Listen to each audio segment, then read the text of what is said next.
third speaker is our own Shawn Rosenmoss, the Senior Environmentalist Specialist here in San Francisco at the Department of the Environment.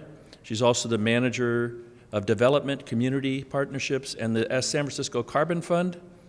She's a longtime social justice advocate, and she's committed to ensuring that all San Franciscans can participate in the city's environmental programs.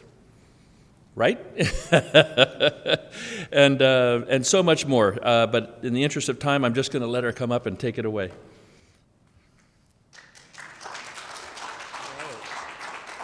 All right, so I'm on. Thank you so much for coming out tonight. It is such gorgeous weather. I know that it would be so fun for you to be walking around the city. So hopefully you'll learn something and I'll learn something. Okay, here we go. The city's climate goals. So the Department of the Environment was actually founded by voter mandate in 1996, which is highly unusual, right? For the city residents to come together and go, we need a Department of the Environment because we're really concerned about this. So in 2004, we were one of the first cities in the world to come up with our climate action plan. And in our plan, these were our goals. We were going to reduce our greenhouse gas emissions 25% below 2017 level, below 1990 levels by 2017, 40% below 1990 levels by 2025, et cetera, et cetera, et cetera. We were so excited. When we would talk to people about this, we thought they would be so excited. However, they would generally leave their bodies, and we sounded like Charlie Brown's teacher, wah, wah, wah, wah, wah, wah, wah. And so the next time we did our climate action strategy, we really had to think about how do we communicate this that engages people who are not really wonky climate scientists. So we worked with Recology, we worked with a lot of other city departments. So we have these very elegant climate action goals: zero waste, zero incineration, zero toxics, 50% of all trips taken in sustainable modes of transit, 100% renewable energy, which includes energy efficiency, getting off of all fossil fuels. It's more than just we're going to slap solar panels on our roofs. And then 0, 50, 100, those are really about doing less bad. Our roots goal is about doing more good. In a very mathematical and science perspective, we are counting our carbon that we're sequestering.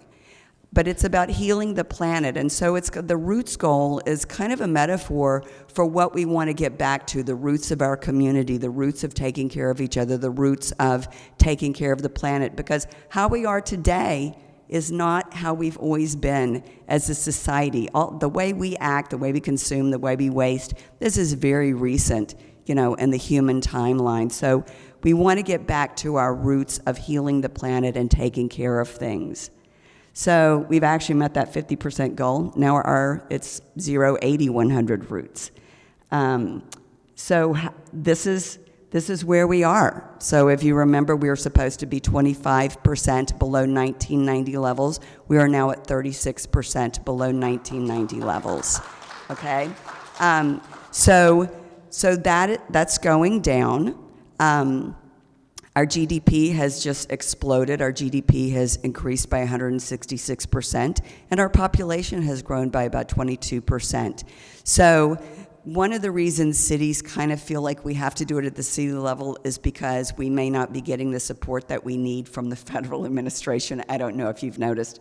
But we really do like to tout this idea that, yes, you can have a really healthy economy and you can have a really healthy environment, that it's not a trade-off, and we're proving it every day here, and we want to just continue to get that story out there. How do we do better in business while we're also taking care of the planet and taking care of each other? So our goal now, we've signed on, like Copenhagen, a lot of other cities, to be carbon neutral. So basically, we're going to reduce our greenhouse gas emissions as much as we can, as much as we can, as much as we can. And then what we cannot reduce and get rid of, we will sequester. So we had the Global Climate Action Summit. Thank you very much. UNA was very involved in that with us. Global Climate Action Summit in September. So we've got these 0, 80, 100 roots goals. We decided to bump it up a little bit. And that came out of the meeting with Jerry Brown in 2015, who thought, so we did, they do a COP every year, they sign on to goals, they talk about climate, but that's the national level.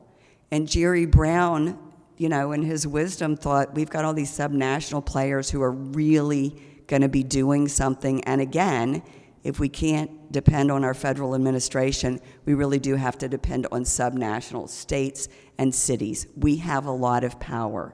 So we hosted the Global Climate Action Summit, which was basically a lot of subnationals, and enhanced our commitment to advance towards zero waste, to really start looking at, we committed to reducing municipal waste upstream generation by 15%. So it's not enough to recycle, it's not enough to compost. We have to start looking at what we're generating.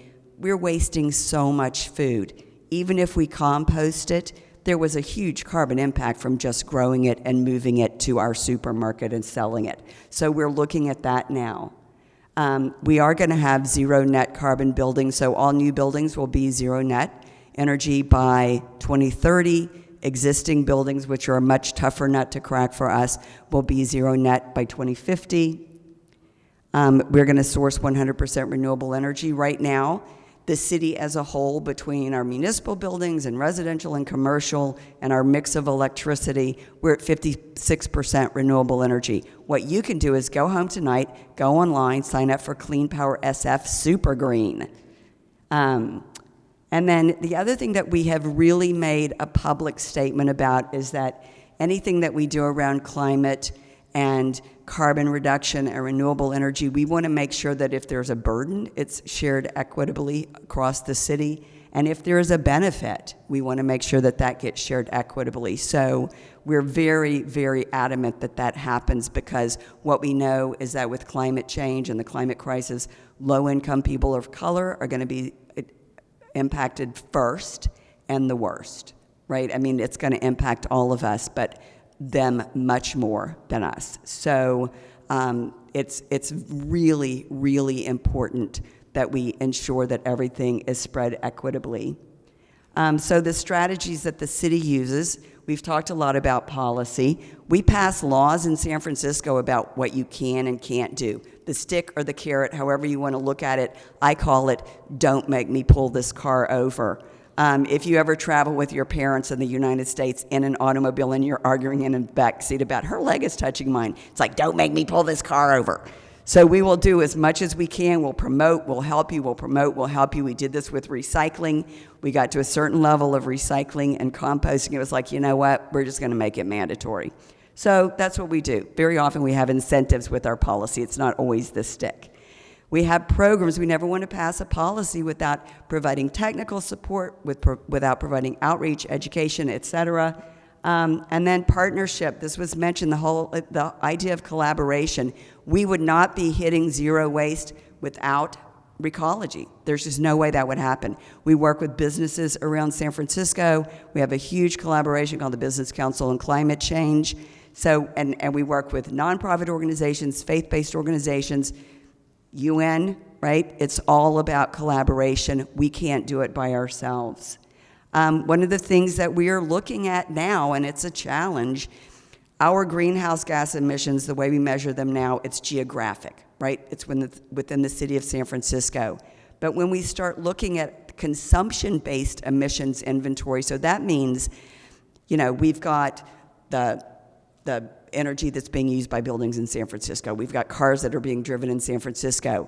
But when you buy a banana at a market in San Francisco, there was a lot of carbon connected to that banana, from growing it, from shipping it. And so when we start looking at a consumption-based inventory, it's about 3 times more than our geographic-based inventory. But we do need, if we're going to be responsible human beings on this planet, we need to start looking at a consumption-based inventory and looking at our upstream waste and looking at a circular economy. So if we have business as usual, we're not going to make it, but we're not going to have business as usual. We do know that net zero is within our reach. Net zero waste, net zero energy, net zero carbon. How do I get back? Anyway, the last slide was, we're in it together, and it's all of us together. So, thank you.